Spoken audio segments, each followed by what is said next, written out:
Annual Nelson Mandela Lecture for 2022 was held in November, and it was under the theme, Do What You Can with What You Have Where You Are.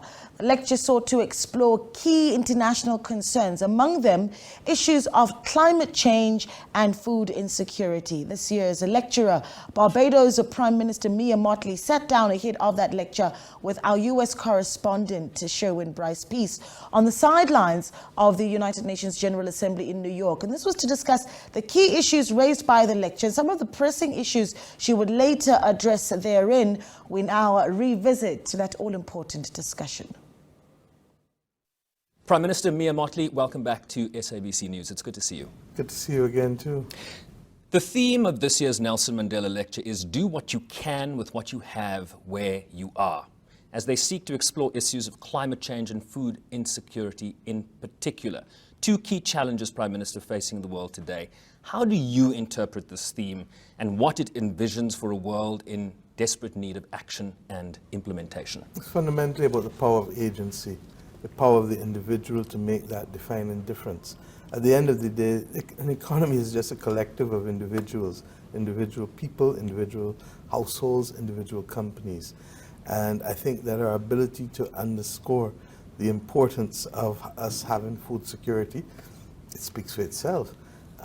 But if we're going to be able to take care of those who can't take care of themselves and who can't produce for themselves, then we need to go beyond that which we can do individually to take into account others. So it's important because we're not going to win this battle without scale. And we're not going to have scale without mobilizing the majority of our population into action. You have emerged as a strong voice against global inaction, particularly when it comes to the implementation of the SDGs, climate change, in particular, Prime Minister of a small island developing state. You say small island states are carrying the cost of the G7 industrialized nations on your balance sheets. What do you mean by that? Well, effectively, their actions by building out the Industrial Revolution, by the way, from our blood, sweat and tears, if you recall too, has effectively led to the increase in greenhouse gas emissions. Most people don't realize that the greenhouse gases are built up not just by those who are producing today, but it is the stock that has also contributed significantly. And that stock fueled the Industrial Revolution. Now, who is at the front line of the crisis? It's us. And therefore, when we have to rebuild homes, when we have to rebuild critical infrastructure, when we have to do coastal defenses to save our wells from or aquifers from saltwater incursion, all of these things are being carried on our balance sheet. And it takes away from us being able to build schools, to improve curricula, to be able to build hospitals, to create opportunities, to have general social protection. And that's the inequity of the moment. Despite the climate emergency that is with all of us, right? Just ask the people in the Horn of Africa or the Sahel, where drought and famine threatens. Puerto Rico and Pakistan find their large swaths of their territory underwater today. California, where runaway fires are now commonplace. Far too many countries and regions are distracted, though, by conflicts, right? Essentially fiddling while Rome burns. There's a real sense, Prime Minister, that too many countries have taken their eye off the ball. How do we correct that? Look, we have to remember that there are certain things that we can control and there are certain things we can't control. And many of the conflicts are things that we can control because it is how we perceive a set of facts and it's how we perceive interests. And it is how we bridge those interests that we have that are different. The battles that we need to fight are those to save our planet. The battles that we need to fight are those that affect us because, for example, if we now have infections becoming more and more common and we don't have the antibiotics that can cure them, then we're going to, because of antimicrobial resistance, then we're going to have more and more people dying from doing ordinary things in life that we took for granted.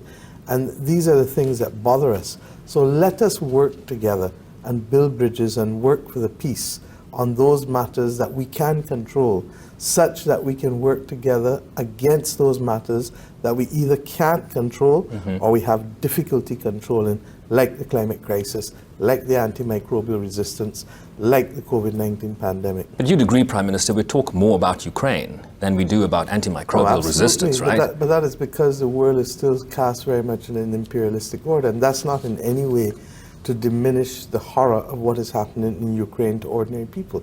But what about the people in Tigray? What about the people in Syria? What about the people elsewhere in the world? In Haiti? What about the people in Haiti, and I'm bringing it back home, where there's no formal war, but where effectively, because of the breakdown in law and order, that there is civil unrest, there is civil strife.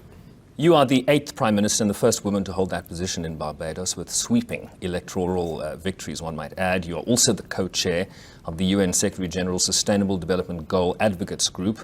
I want to get your perspective on the linkages between climate adaptation, the Green Revolution, and how that must interact with the empowerment of women. The opportunities the Green Revolution present for us to be able to adapt to the new reality in this climate crisis are tremendous in terms of jobs. And as we create those jobs, we can't forget the need for them to be fair. Fair in access and fair in terms and remuneration. Regrettably, too many women continue to earn less than men for the same job. That cannot be the way in which we transition to a just green revolution. Or nothing at all for care work, right? Or nothing at all for care work, as we know only too well. Largely because we don't value those things, we take them for granted, largely because that was what a woman was supposed to do. We have to rethink what we value and how we value it. And this green revolution gives us a chance to start with a clean slate.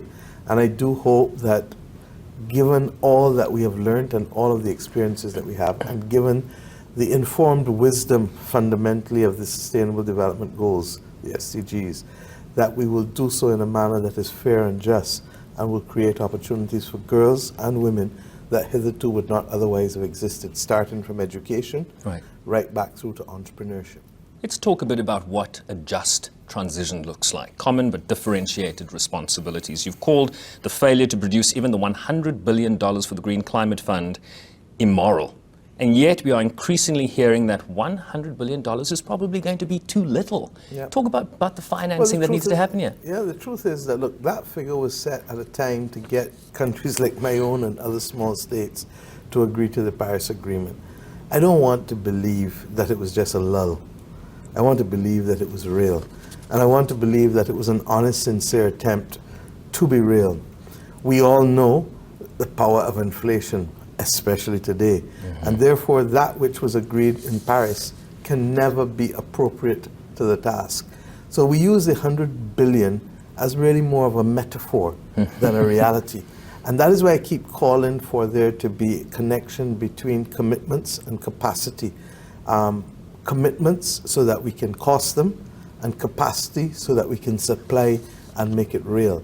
You know, I say all the time that a brand is only as credible, as it is real.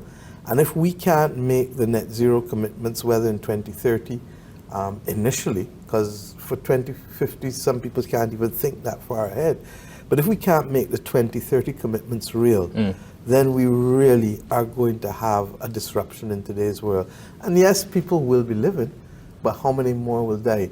And we saw, and we were reminded in the most horrific of ways with the COVID-19 pandemic, that people do die. I'll end on this point. This generation of leaders and of people who occupy this planet must never be so arrogant as to believe that there cannot be failed societies or extinct species. We have seen in our history failed civilizations. We have seen in our history that species do disappear. I have never seen a dinosaur. I don't know what the majesty of the African civilizations that came before Europe tore Africa apart looked like, or even the Greek and Roman civilizations. We've also seen how history repeats itself, right? And I think that's the point you're making. Regrettably. But what we must never do is to be so arrogant as to believe that because of technological improvements, because of general improvements in well-being and welfare, that we can avoid that which history has shown us can happen.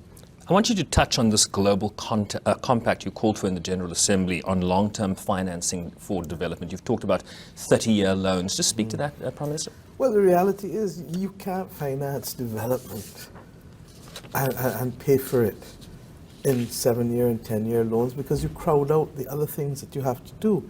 When you go to buy a house, you don't take a 5-year or 7-year loan. 25 years at least, you take 20, 25, 30.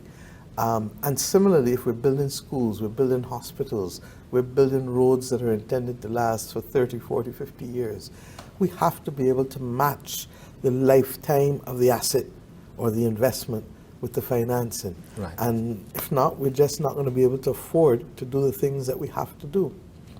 Let's switch a little bit more to South Africa and Nelson Mandela in particular. What was your personal experience, Prime Minister, been of Nelson Mandela? I'm not saying asking you if you've met him. I'm saying what were your thoughts, or how did you interact with the idea of Nelson Mandela, and how does his example inspire the leadership that you've brought to bear on the international stage? Regrettably, I never met him, but for all of my life, he was a symbol of that person who had been unfeared. I don't use the word injustice or any of those things. I keep it simple, because as a child, we all were taught about the need for fairness. And yet here was this man who was imprisoned for my entire childhood. When I went to university in London, the movement against apartheid was live and real.